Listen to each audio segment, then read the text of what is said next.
La cathédrale, c'est l'église de l'évêque. Et c'est donc, on pourrait dire, l'église mère. C'est le lieu source en même temps, ça irrigue le diocèse. Et cette cathédrale signifie que c'est finalement le Christ qui est la source. Voici la cathédrale Sainte-Geneviève de Nanterre, un lieu surprenant à l'aube d'un grand changement. Le chœur sera totalement réaménagé pour devenir digne de celui d'une cathédrale. Et pour cause, il y a seulement 46 ans que l'église Sainte-Geneviève est devenue cathédrale lors de la création du diocèse. Ancienne église paroissiale de Nanterre, elle a été construite dans les années 30 sur les bases d'un édifice du XIIIe siècle dont seul le clocher en est le vestige. Un lieu signifiant, c'est ici que serait née Sainte-Geneviève, patronne de Paris et surtout du diocèse. Selon la tradition, elle aurait puisé l'eau dans ce puits pour redonner la vue à sa mère aveugle. Un endroit depuis devenu lieu de pèlerinage important. La tradition pense que ce lieu ici est le lieu de naissance de Sainte-Geneviève. Elle a été reconnue vraiment comme une femme de sagesse. Et donc ce double témoignage d'engagement pour le Christ dans la prière et d'engagement pour ses frères dans la cité, pour moi est capital aujourd'hui pour les chrétiens. S'ils ne vivent pas ces doubles dimensions, ce sont des chrétiens boiteux. Inscrite au titre des monuments historiques depuis septembre 2010, la cathédrale Sainte-Geneviève se découvre au dernier moment. Enchâssée dans la ville, elle peut surprendre par ses proportions bien loin des édifices gothiques. C'est une grande église et une petite cathédrale, on pourrait dire. Et puis elle est enserrée dans le cœur de la ville, ce qui est à la fois un avantage et un inconvénient. Un avantage parce qu'elle fait vraiment partie de la ville de Nanterre.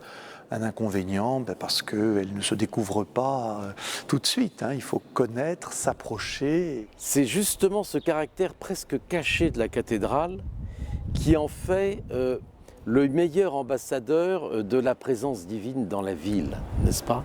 Elle n'est en aucun cas triomphante, elle est simplement attentive, attendante aux visiteurs et prête à lui parler.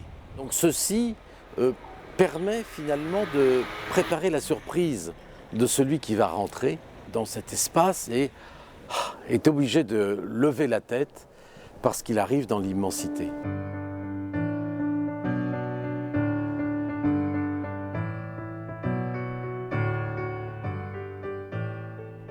Une église surprenante lorsqu'on franchit la porte puisque la nef n'a jamais été construite, ce qui accentue l'impression de hauteur et d'immensité du lieu.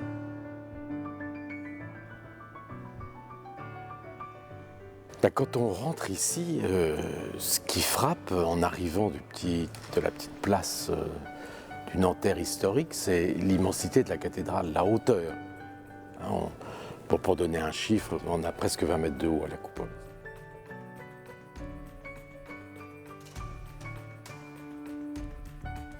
Ce qui rend cette cathédrale hors du commun, ce sont les fresques qui ornent chaque mur. On y trouve le récit de la vie de Sainte-Geneviève, les béatitudes et bon nombre de paraboles. Cette cathédrale joue pleinement son rôle d'enseignement par son architecture et son iconographie. Il y a ici plus de 1000 mètres carrés de fresques, ce qui en fait un des plus grands ensembles de fresques en France au XXe siècle. Ce sont des fresques qui rappellent les différentes paraboles. Il y a donc là une catéchèse absolument extraordinaire. D'ailleurs, souvent, des groupes d'enfants du catéchisme, mais aussi quelquefois des adultes, viennent, je dirais, apprendre les paraboles à partir des fresques qui sont là.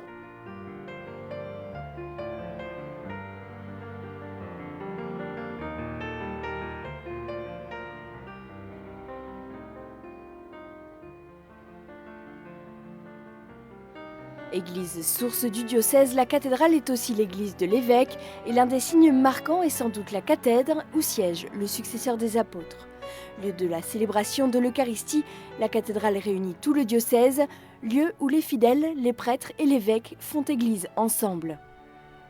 C'est le lieu de l'enseignement de l'évêque qui est chargé donc justement d'enseigner son peuple pour le garder fidèle à la foi chrétienne. On a l'impression qu'il y a des paroisses un peu partout et puis alors la somme des paroisses fait un diocèse. Non, il y a un diocèse, il y a le ministère du successeur des apôtres, la parole et les sacrements et ceci s'étend. L'Église est fondée sur les apôtres. C'est cela que rappelle aussi le ministère de l'évêque et une cathédrale. Mais ce lieu devenu cathédrale il y a seulement 46 ans ne se prête pas pleinement à cette vocation d'union et de communion de tout le diocèse. C'est pourquoi une nouvelle page va s'écrire. De grands travaux d'aménagement vont débuter pour lui redonner pleinement la grandeur qu'elle mérite. dans la Constitution sur la Sainte Liturgie de Vatican II, il y a une novation majeure qui est que l'on dit que le peuple rassemblé célèbre l'Eucharistie autour du président de l'Assemblée qui est le prêtre. Or aujourd'hui, dans cette cathédrale, on a un rassemblement étrange, on a des gens qui, dans l'embryon de nef et le transept, regardent vers l'Orient. Il y en a d'autres qui sont installés au nord, qui regardent vers le sud, et puis d'autres un peu partout dans la cathédrale. Et on n'a pas, quand on est ici, l'expression de cette communion. L'un des plus grands changements, ou tout du moins le plus visible, sera le fait que le presbytérium au complet pourra célébrer autour de l'évêque, notamment pendant la messe chrismale, ce qui pour l'instant n'est pas possible. Nous aurons un espace liturgique complètement nouveau, beau, parce que je crois que nous prions aussi avec de la beauté. Et à ce moment-là, je pense que nos célébrations prendront tout à fait une autre allure, parce que on verra davantage l'ensemble du peuple de Dieu avec les différents ministères, diacres, prêtres, évêques, le peuple de Dieu, etc.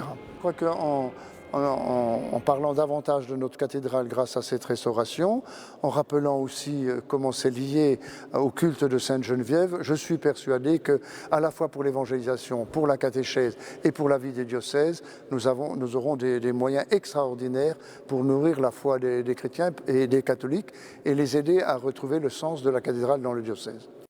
Un nouveau baptistère sera aussi créé. Il permettra de baptiser adultes et enfants par immersion, comme le faisaient les premiers chrétiens.